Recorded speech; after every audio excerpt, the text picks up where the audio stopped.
অধিক ফললেই যে খাদ্যের যার বেশি প্রয়োজন সে বেশি পাচ্ছে তা কিন্তু না। হ্যাঁ, তো খাদ্যের সুষম বন্টনটাও নিশ্চিত করতে হবে।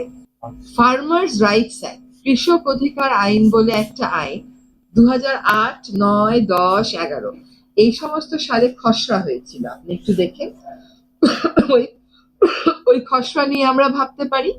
কৃষি জমি সুরক্ষা আইনের একটা খসড়া চূড়ান্ত হয়েছে। সেই খসড়াটা আমরা আশা করছি আমরা হয়তো জানুয়ারিতে পাবলিক কনসালটেশনের মাধ্যমে খুব তাড়াতাড়ি আইনে পরিণত করার উদ্যোগ নেবে কৃষি মন্ত্রণালয়।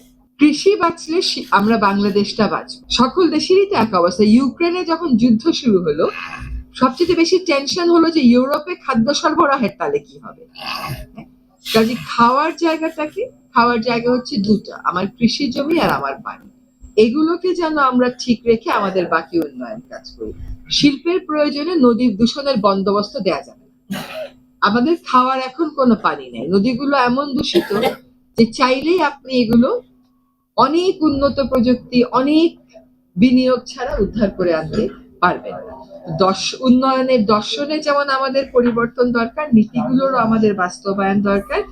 কৃষকের অধিকার, কৃষি জমি রক্ষায় আমাদের নতুন করে আইনের প্রয়োজন আছে, যে আইনগুলো আমাদের খসড়া হিসাবে আছে। আমি আশা করি অন্তর্বর্তীকালীন সরকার এগুলো দ্রুততার সাথে চূড়ান্ত করার প্রয়োজনীয় উদ্যোগ গ্রহণ করবেন। আপনাদের সবাইকে আবার ধন্যবাদ।